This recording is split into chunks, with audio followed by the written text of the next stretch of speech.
So there is, well, couple of weeks ago, because I missed it, there was finally the new industrial strategy dropped.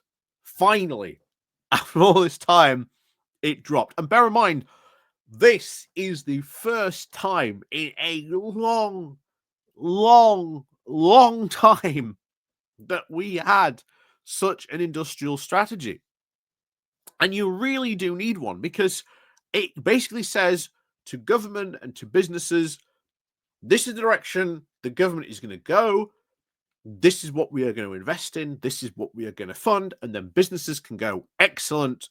We can get on board with that. We'll take a piece of that. Absolutely. That drives job creation. That drives business, profit. That drives growth. Everyone profits from having a basic industrial strategy.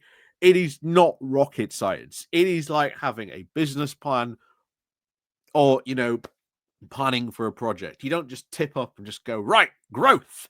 Like, let's trust it.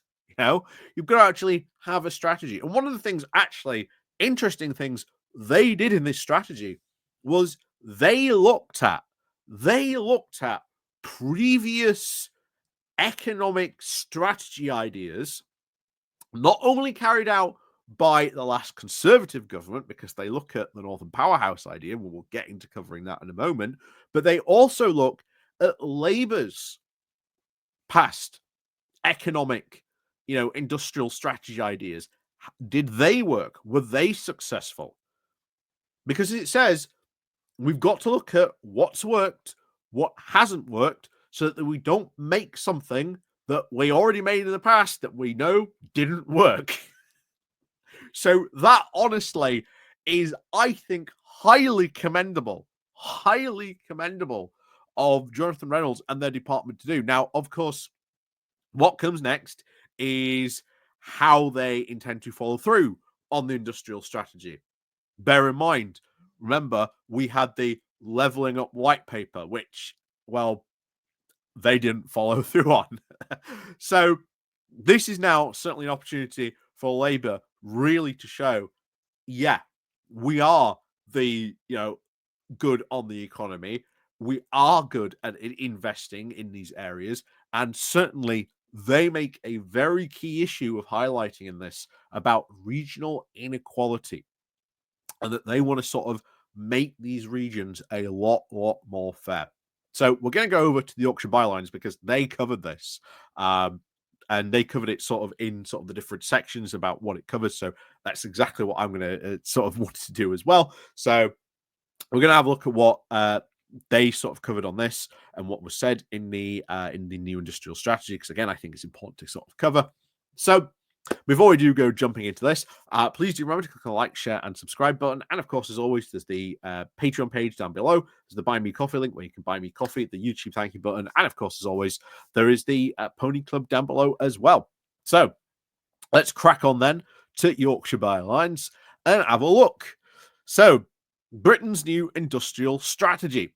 So the government has now published a green paper that now sets out its vision now for a modern industrial strategy, a credible 10-year plan to actually deliver the certainty and stability that businesses need to invest in high growth sectors that will, of course, drive our growth mission. It now seeks to view on these challenges in these areas and how they might be addressed.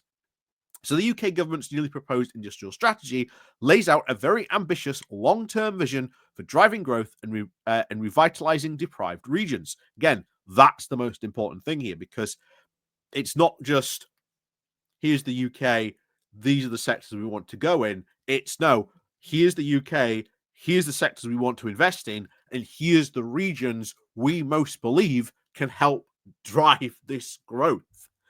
And it's ignoring London. Well, again, it mentions London, but it admits that there are other regions beyond London that need investment. That if you invest in these things, guess what? You get good returns.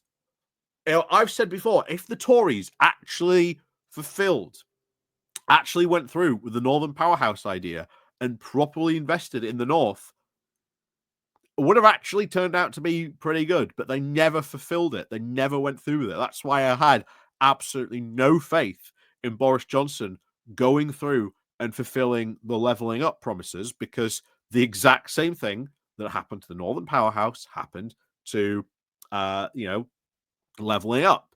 It never happened. So, yeah, how could we? Yeah, how can you level up the North if you don't actually, invest in it? Yeah. So, um, so with of course a very proactive approach to try and navigating rapid global economic shifts, the plan, of course, seeks to reshape markets and establish a very stable foundation for businesses to now thrive nationwide.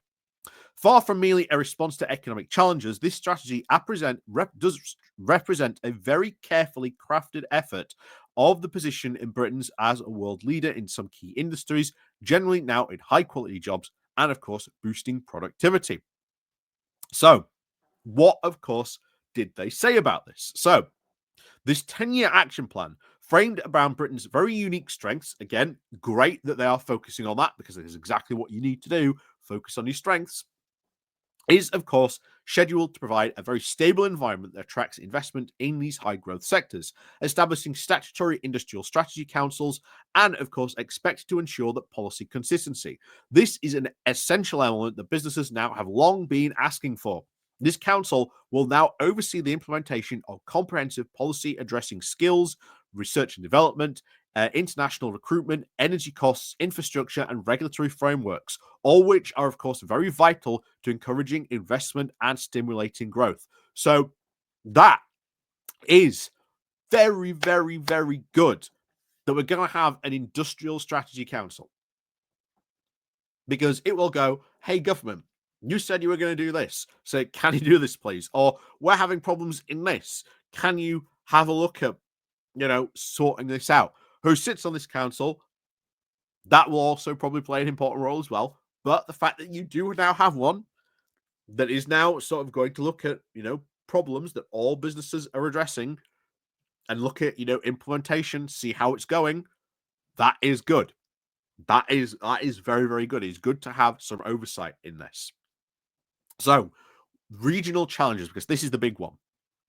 However, as progressive as this plan does appear, there is, of course, the undeniable need now for regional oversight to now ensure that these aspirations translate now into meaningful outcomes across the UK's now varied economic landscape.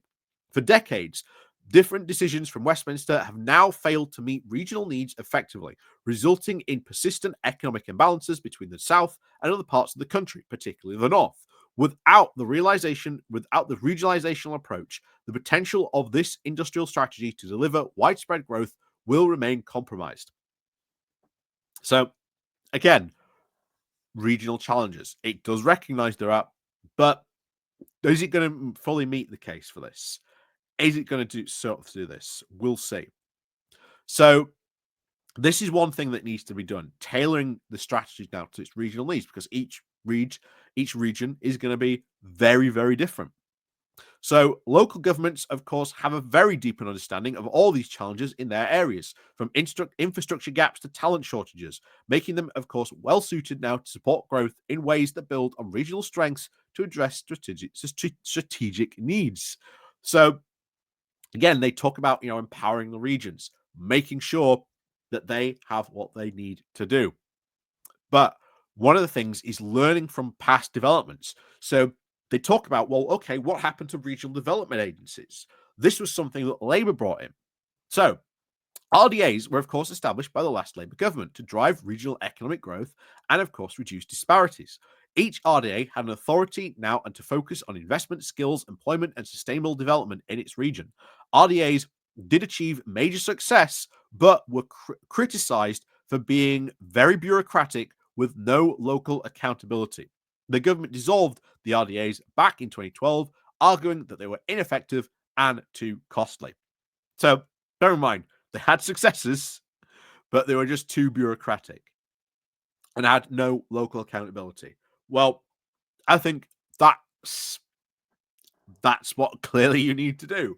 Make sure that local authorities, regional city mayors have that they are the ones who they are accountable to.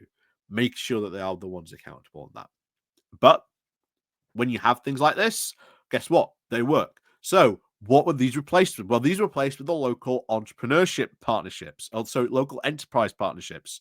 So the LEPs replaced the RDAs. Then these were partnerships then between the local authorities and businesses, now intended to stimulate regional economic growth.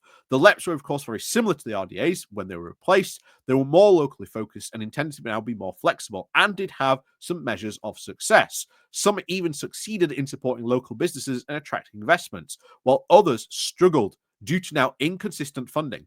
This has been argued that the LEPs lacked any resources and authority to actually drive sustainable regional growth. So you had local enterprise partnerships that were gaining successes, that were doing stuff, and then others were just dying on a vine because they did not have the resources to be able to drive some of the same thing that other LEPs were having.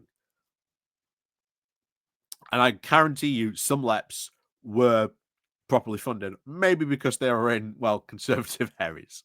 But then it gets on to the Northern Powerhouse. So the Northern Powerhouse Initiative was initiated in 2014 by George Osborne. It was intended to, of course, reduce economic disparities between the North and the South by investing in transport, innovation, and skills across Northern England. Initially, brought welcomed attention to this issue of regional inequalities, raising hopes now for meaningful investment and growth in the North. However, the results have been underwhelming.